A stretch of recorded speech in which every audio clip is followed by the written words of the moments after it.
Now for our story. It was just about daylight at Aunt Mary Lane's farm in Wakefield. Bill Meade had stopped in on his way to camp. Had found Peggy Douglas, Aunt Mary's niece, in the kitchen. But Peggy wouldn't stay to talk to Bill. She'd gone upstairs to her room. A few minutes later, Aunt Mary had gone in to have a long talk with the young man. A talk which left Bill feeling somewhat encouraged. Peggy had waited in her room until she heard the screen door slam, seen Bill's figure as he walked up the road away from the farmhouse. Then she hurried downstairs, went into the kitchen again, where Aunt Mary is tidying up after breakfast. Well, Aunt Mary, did you have a nice talk with Bill? Yes, we talked for quite a while. Bill Meade's the strangest boy. Strange, Peggy. In what way? Well, he just can't seem to get it through his head that nothing he has to say is of the slightest interest to me. Perhaps that's because he doesn't believe you really mean it, even though you think you do. I can't imagine what would give him that idea. I've made it plain enough to him, goodness knows. But every time I see him, he goes through the same routine. Funny. I wouldn't use that word to describe it. Oh, you know what I mean, Aunt Mary. I don't mean funny that way. It's just odd that people always want to cling to something after it's all over. That may be because they don't believe it is over. Well, I don't know how I can convince Bill. I've done everything but draw him a diagram. Right away, he told me about Kit's coming back. As if I'd care. He really seemed to think it would make a big difference to me. Well, possibly it might have. If you'd listened to the rest of what Bill had to say. What could he have to say of any importance now? Peggy, Bill told me you wouldn't listen to him. But you might just as well know. You see, the reason Bill's acted the way he has these last months, the reason he couldn't explain anything to you, was because he knew Kit was going to have a child. A child? So Kit... No, I don't see that explains... Why didn't he tell me at the time? Peggy, Kit had a very good reason to leave town. And Bill couldn't tell you about it because he promised Kit he'd say nothing at all until she came back. I see. And Kit is back now with a baby boy. Well, that ought to make Bill very happy. He's always wanted a child. In fact, it looks as if Bill's got everything he wants. Kit, the Calvert money. Now he has a son. You still don't understand, dear. Bill did mean everything he told you originally. But he had to be loyal to Kit under the circumstances. He couldn't break his promise. Oh, of course he had to be loyal to Kit. Peggy, aren't you being rather unfair? I don't see how. I think you know deep down in your heart that what Bill did was right. What he had to do. And when he asked you to be patient and to wait until he could explain things, he was being very honest. Of course, I'm not saying he had a right to ask you to. But at least he wasn't being dishonorable. He meant everything he told you. Well, whatever his reasons were, it doesn't make any difference now. Are you so sure about that, Peggy? Of course I am. Well, now that Bill's a happy father, what does he plan to do? I suppose the baby looks like Kit. Bill didn't say about that. But he did tell me what his plans are. Well, what are they? Not that it matters, but just for the record, I'm rather curious. Peggy, Bill's going to go through with the divorce, just as he told you he would. Huh? So that's what he wanted to tell me. He's going to... He said that in spite of the child? I don't wonder that you're surprised. It's a very unfortunate situation. Bill wants to be fair to the child, but he has to do what seems best to him. And apparently he feels the best thing for everybody is for him to get a divorce.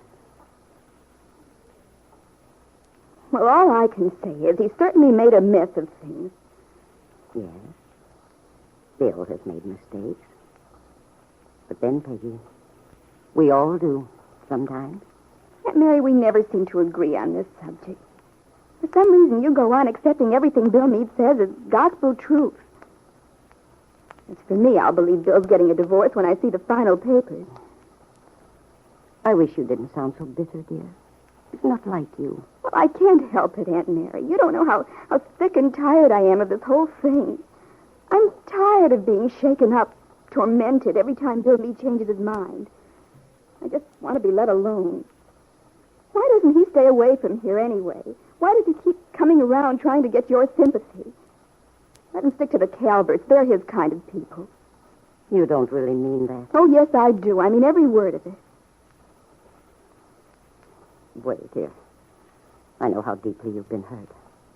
I don't blame you for being angry and sensitive about this whole situation. But I wish I could tell you how sure I am you're making a mistake to allow this bitterness to take possession of you.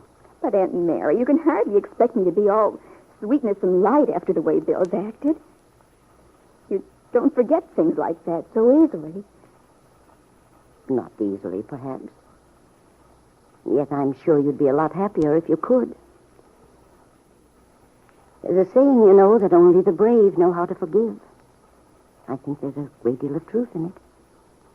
It takes a lot of courage to admit you've been wrong about someone. Well, maybe you're right, Aunt Mary. But at this point, I just don't want to think about Bill at all. Nicholas and I have our plans. We get along. We're honest with each other. And Nick's life isn't all cluttered up. It's simple and straightforward. That's what I want.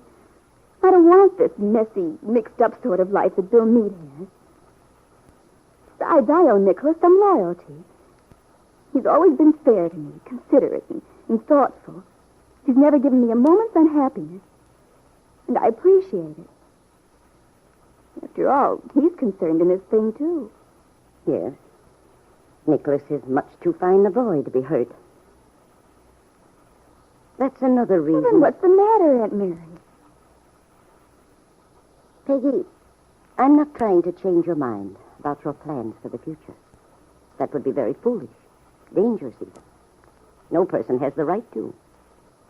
But I do want to be sure that your plans for your life are based on something solid. Something which won't slip away from you.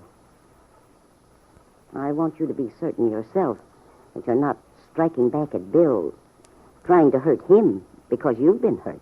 Well, if I can take it, he ought to be able to. Oh, now you're being bitter again. I hate to see it in you, dear. Maybe you're seeing the real me for the first time, Aunt Mary. No, dear. No, I'm not. But I realize that nothing's ever touched you so deeply before. And you're acting in a very human way. I just want to protect you from being hurt more. Well, I think the best way to do that is to keep Bill Meade away so I'd never have to see him again. I'm afraid that won't be the answer. The way I feel now, it would be. Now?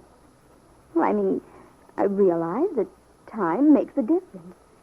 Probably after Nicholas and I have been married a few years, Bill Meade's name won't mean a thing to me one way or the other.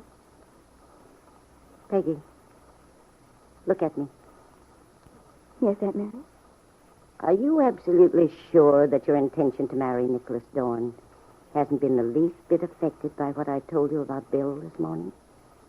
I just told you it's very upsetting to me. I don't mean just that. I mean, are you sure you want to go ahead with your plan to marry Nicholas? Be honest with yourself, Peggy. Yes, Aunt Mary, I am sure. Honestly, I am. Aunt Mary looked deep into her young niece's eyes. But though Peggy returned her look with affection, Aunt Mary sensed a determination which she'd never seen before. Why is it, Peggy, that you're so unyielding in your attitude toward Bill Meade? Has the news that Bill is the father of a baby son driven you even farther away from him?